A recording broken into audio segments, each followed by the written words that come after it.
Kasi walang makakalam na ito. Walang makakaalam. Ako, ikaw, at yung kama ko. Jomar?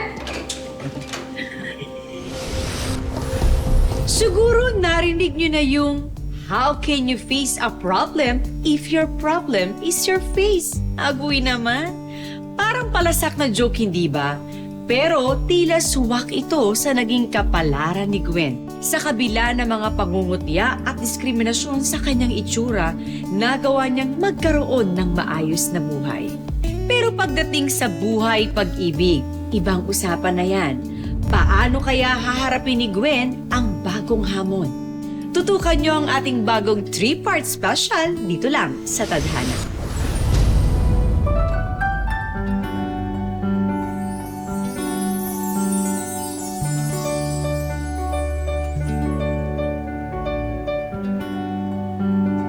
Gwen!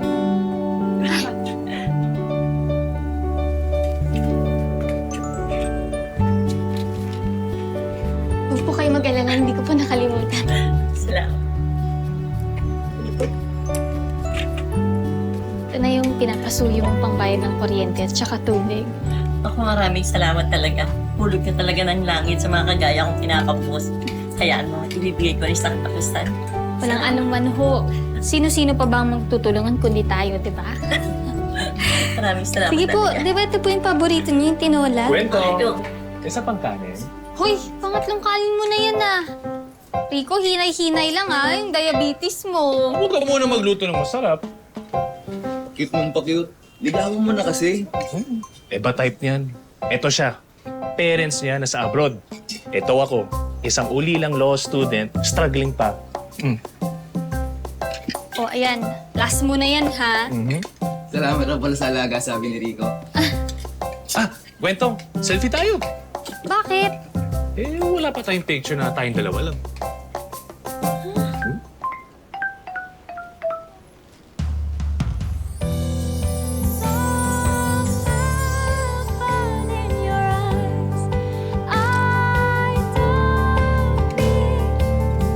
O yan, may panakot ka na sa daga, ha? Grabe ka. Well, meron na akong inspiration para mag-aral ng mabuti. Nick, sira ka talaga. O, sige na, kumain ka na. Gwentong! Rico! ulam? Eto, meron po tayong tilapia, meron po tayong tinola. Ayan, teka, upo po kayo dyan, oh. Bigyan mo ko ng tinola sa isang kanin. Ay, sige po.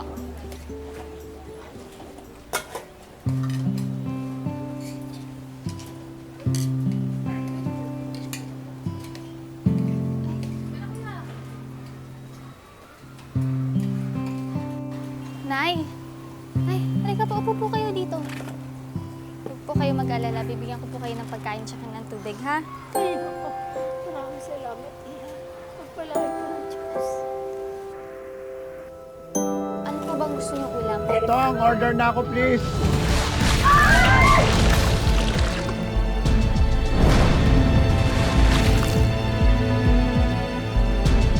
Hoy! Malis ka dito! Sige dito! Malis ka! Buti nga. Ma'am Gwen, okay ka lang? Ha?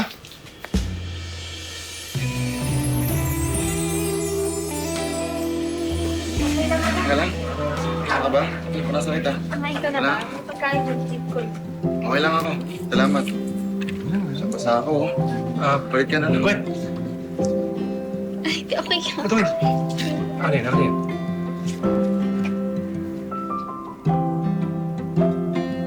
Hello, anak! Heto, nag-iimpake na kami ng papa mo. Kumusta? Ay, May problema ba? Wait lang. Tingnan mo! Tingnan nyo yung bahay po natin. Yung dream house po natin gawa na. Makakauwi na kayo ni Papa. Pa, surprise po yung bahay na to. Ito na po yung katas ng pinaghirapan nyo. Correction, pagsisikap natin. Siyempre, kung hindi ka naging masinop sa pera, baka kung saan napunta ang ipon natin. Di ba? tama. Thank you talaga sa nag-iisa kong anak. Buti, hindi ka suwail. Pero kung magkakabunso, why not, di ba? May sasabihin sa'yo ang papa mo.